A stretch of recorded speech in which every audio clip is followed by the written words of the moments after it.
स्वागत है आपका आज के एपिसोड में। चलिए शुरुआत करते हैं पिछले अभ्यास प्रश्न से। अक्सर समाचारों में दिखने वाला त्रिभाषा फॉर्मूला का सबसे अच्छा वर्णन किस प्रकार किया जा सकता है?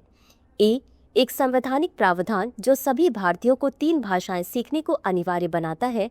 बी, एक ऐसी प्रणाली जिसके तहत भारत में स्कूली बच्चों को 3 भाषाएं सीखनी होती हैं, जिनमें से एक क्षेत्रीय भाषा, दूसरी हिंदी या अंग्रेजी तथा तीसरी आधुनिक भारतीय भाषा होती है।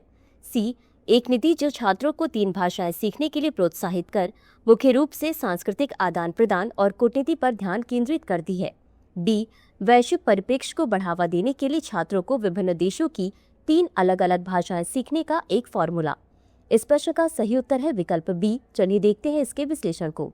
त्रिभाषा फॉर्मूला को सर्वप्रथम राधाकृष्णन आयोग द्वारा प्रस्तावित किया गया था, जिसे बाद में कोठारी आयोग द्वारा अनुमोदित किया गया तथा वर्ष 1960 और 1980 के दशक की शिक्षा नीतियों में शामिल किया गया।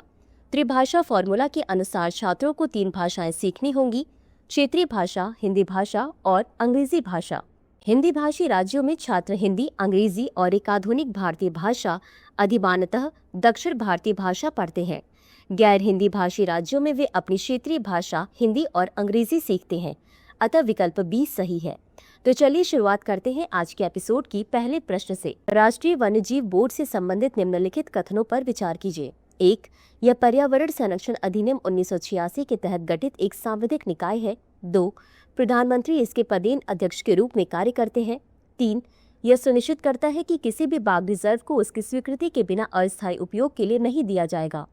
उपर्युक्त कथनों में से कितने सही हैं? ए केवल 1, बी केवल 2, सी सभी 3, डी कोई भी नहीं। इस प्रश्न का सही उत्तर है विकल्प बी केवल 2। चलिए देखते हैं इसके विश्लेषण को। राष्ट्रीय वन्यजीव बोर्ड वन्यजीवन संरक्षण अधिनियम 1972 के तहत गठित सांविधिक निकाय है। यह वन्यजीव संरक्षण और विकास संबंधी सर्वोच्च निकाय है, अतः कथन 1 सही नहीं है।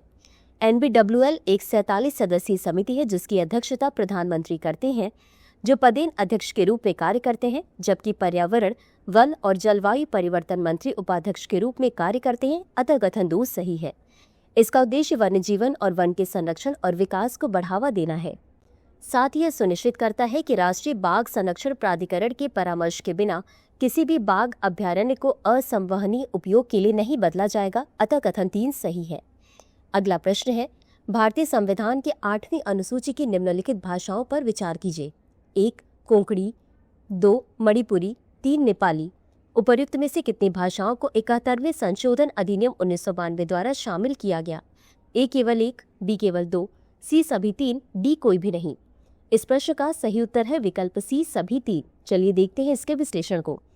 भारतीय संविधान के 8वीं अनुसूची में भारत की आधिकारिक भाषाओं की सूची दी गई है, जो भाग 17 अनुच्छेद 343 से 351 के अंतर्गत आती है। अनुच्छेद 344 में भाषा आयोग का प्रावधान किया गया है, जबकि अनुच्छेद 351 में हिंदी के प्रसार को बढ़ावा दिए जाने का प्रावधान है। प्रारंभ में 14 भाषाओं को सूचीबद्ध किया गया था, जिसमें सिंधी को 21वें संशोधन द्वारा, कोंकणी, मणिपुरी और नेपाली को 71वें संशोधन द्वारा तथा बोडो, डोगरी, मैथिली और संथाली को 52वें संशोधन द्वारा जोड़ा गया था। इस प्रकार कोंकणी, मणिपुरी और नेपाली सभी को वर्ष 1992 में 71वें संशोधन के माध्यम से शामिल किया गया, अतः विकल्प सी सही है। अगला प्रश्न है, विश्व में खाद्य सुरक्षा और पोषण की स्थिति रिपोर्ट निम्नलिखित में से किसके द्वारा जारी की जाती है? ए, खाद्य एवं कृषि संगठन, बी, संयुक्त राष्ट्र, सी, विश्व बैंक, डी, इनमें से कोई भी नहीं। इस प्रश्न का सही उत्तर है विकल्प ए, खाद्य एवं कृषि संगठन। चलिए देखते हैं इसके विश्लेषण को। विश्व में खाद्य सुरक्षा और पोषण की स्थिति एक वार्षिक प्रमुख रिपोर्ट है, जिसे खाद्य और कृषि संगठन, अंतर्राष्ट्रीय कृषि विकास कोष, संयुक्त राष्ट्र बाल कोष, विश्व खाद्य कार्यक्रम और विश्व स्वास्थ्य संगठन द्वारा संयुक्त रूप से तैयार किया जाता है। यह नवीन वित्त पोषण साधनों के अधिक कुशल उपयोग तथा खाद्य सुरक्षा एवं पोषण वित्त पोषण ढांचे में सुधार के लिए महत्वपूर्ण सिफारिशें प्रदान करता है, अतः विकल्प ए सही है। अगला प्रश्न है, निम्नलिखित घटनाओं को कालानुक्रमिक क्रम में व्यवस्थित कीजिए। 1, ईस्ट इंडिया कंपनी ने कलकत्ता में पहला प्रेसिडेंसी बैंक स्थापित किया। 2, अहमदाबाद में स्टॉक एक्सचेंज की स्थापना की गई। 3, सर विल्फ्रेड एटले की अध्यक्षता में एक समिति गठित की गई।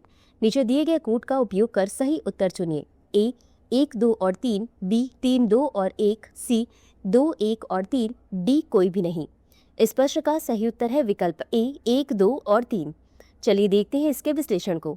बैंकिंग के क्षेत्र में कलकत्ता अग्रणी रहा, जहां ईस्ट इंडिया कंपनी ने वर्ष 1806 में पहला प्रेसिडेंसी बैंक स्थापित किया, जिसके बाद वर्ष 1840 में बम्बई में भी एक बैंक स्थापित किया गया। अहमदाबाद स्टॉक एक्सचेंज की स्थापना वर्ष 1894 में हुई थी, जो कि वर्ष 1908 में स्थापित कलकत्ता स्टॉक एक्सचेंज से 33 वर्ष पहले थी। बॉम्बे स्टॉक एक्सचेंज के बारे में शिकायतें की गई थी, जिसके कारण सरकार ने वर्ष 1923 में सर विल्फ्रेड एटले की अध्यक्षता में एक समिति गठित की। इसमें विभिन्न अनुशंसाएं की गई, जिनमें एक समान अनुबंध संहिता, व्यापारिक घंटों का विस्तार, कम छुट्टियां, अनुशासनात्मक नियम, बोर्ड का संचालन आदि शामिल है। समिति की रिपोर्ट में प्रतिभूतियों का पहला सूचकांक भी प्रस्तुत किया गया, अतः विकल्प ए सही है। अगला प्रश्न है, उत्तर अटलांटिक संधि संगठन के संबंध में निम्नलिखित कथनों पर विचार कीजिए। 1.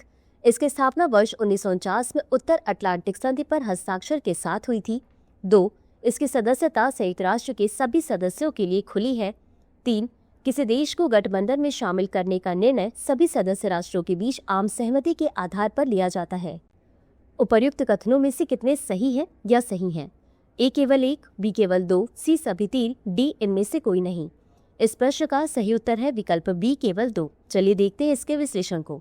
उत्तर अटलांटिक संधि संगठन वर्ष 1949 में गठित एक अंतर सरकारी सैन्य गठबंधन है। इसे संभावित आक्रामकता, विशेष रूप से शीत युद्ध काल के दौरान सोवियत संघ की ओर से संभावित आक्रामकता के विरुद्ध सामूहिक रक्षा प्रदान करने के प्राथमिक लक्ष्य के साथ स्थापित किया गया था, अतः कथन एक सही है। नाटो के मूल 12 संस्थापक सदस्यों में Belgium, Canada, Denmark, France, Iceland, Italy, Luxembourg, Netherlands, Norway, पुर्तगाल, यूनाइटेड किंगडम और संयुक्त राज्य अमेरिका शामिल थे। स्थापना के बाद से नाटो का विस्तार हुआ है, जहां अलग अलग दौर में नए सदस्य देश शामिल किए गए। इसकी सदस्यता किसी भी यूरोपीय राष्ट्र के लिए खुली है जो इस संधि के सिद्धांतों को आगे बढ़ाने और उत्तर अटलांटिक क्षेत्र की सुरक्षा में योगदान करने की स्थिति में है, अतः कथन 2 सही नहीं है। किसी देश को गठबंधन में शामिल होने के लिए आमंत्रित करने का कोई भी निर्णय उत्तरी अटलांटिक परिषद द्वारा सभी सहयोगियों के बीच आम सहमति के आधार पर लिया जाता है, अतः कथन 3 सही है। अगला प्रश्न है, समाचारों में अक्सर देखे जाने वाला शब्द हरित उपनिवेशवाद का सबसे अच्छा वर्णन इस प्रकार किया जा सकता है। ए. सतत विकास को बढ़ावा देने के लिए वैश्विक दक्षिण में पर्यावरण अनुकूल प्रौद्योगिकियों की शुरुआत। बी.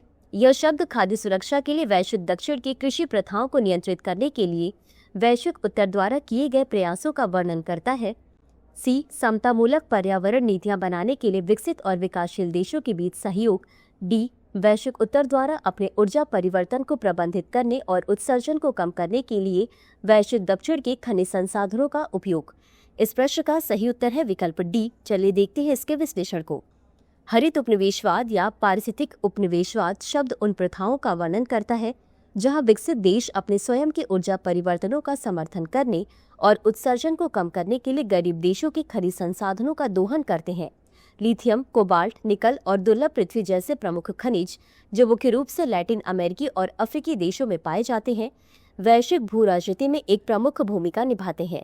ऐतिहासिक रूप से पश्चिमी शक्तियों ने महत्वपूर्ण खनिजों और पेट्रोलियम पर नियंत्रण बनाए रखा है, लेकिन चीन भी विकासशील देशों में लिथियम और कोबाल्ट जैसे खनिज भंडारों तक पहुंच सुनिश्चित करके एक प्रमुख अभिनेता बन गया है। इस बीच भारत इन वैश्विक खनिज और ऊर्जा संबंधी शक्ति संघर्षों में शामिल होने में असमर्थ रहा है। अगला प्रश्न है, दुर्लभ मृदा तत्वों के संबंध में निम्नलिखित कथनों पर विचार कीजिए। 1.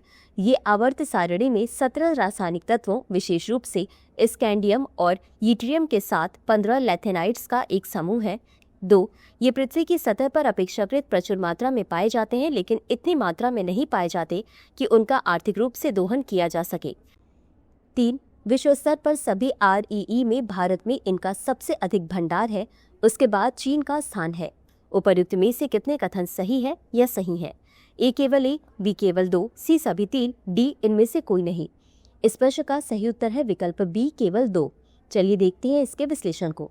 दुर्लभ मृदा तत्व ये आवर्त सारणी में 17 रासायनिक तत्वों, विशेष रूप से स्कैंडियम और यट्रियम के साथ 15 लैंथेनाइड्स का एक समूह है, अतः कथन एक सही है। ये पृथ्वी की सतह पर अपेक्षाकृत प्रचुर मात्रा में पाए जाते हैं, लेकिन इतनी मात्रा में नहीं पाए जाते कि उनका आर्थिक रूप से दोहन किया जा सके, अतः कथन 2 सही है। REE में अद्वितीय गुण होते हैं जो उन्हें स्मार्टफोन, इलेक्ट्रिक वाहन, पवन टरबाइन और रक्षा प्रणालियों सहित आधुनिक तकनीकों की एक विस्तृत श्रृंखला में महत्वपूर्ण घटक बनाते हैं। इनका उपयोग चुंबक, उत्प्रेरक, फॉस्फोर और कई अन्य अनुप्रयोगों में किया जाता है। चीन के पास विश्व में दुर्लभ मृदा तत्वों का सबसे बड़ा भंडार है, जो वर्ष 2023 के अनुसार अनुमानित 44 मिलियन मीट्रिक टन दुर्लभ मृदा ऑक्साइड समतुल्य है। अतः कथन 3 सही नहीं है। तो चलिए अंत में देखते हैं आज के अभ्यास प्रश्न को। प्रतिपूरक वन रोपण निधि या CAF के संबंध में निम्नलिखित कथनों पर विचार कीजिए। 1. CAF अधिनियम 2016 को प्रतिपूरक वन रोपण निधि प्रबंधन एवं योजना प्राधिकरण द्वारा पूर्व में प्रबंधित किए जाने वाले धन का प्रबंधन करने के लिए अधिनियमित किया गया था। 2. प्रतिपूरक वन रोपण का आशय वन भूमि की हानि के सापेक्ष गैर वनीय भूमि या अवक्रमित वन भूमि पर वन रोपण किया जाना है। 3. CAF के तहत 10% राशि राज्यों को आवंटित की जाती है, जबकि 90% राशि केंद्र द्वारा अपने पास रखी जाती है। उपर्युक्त कथनों में से कौन सी सही है? A. केवल 1 और 2, B. केवल 2 और 3, C. केवल 1 और 3, D. 1, 2 और 3। इस प्रश्न का उत्तर कमेंट बॉक्स में जरूर दें। आज के लिए बस इतना ही। धन्यवाद। डियर व्यूअर्स, अपने एग्जाम की तैयारी को और बेहतर करने के लिए हमारे चैनल को लाइक, शेयर और सब्सक्राइब करना न भूलें।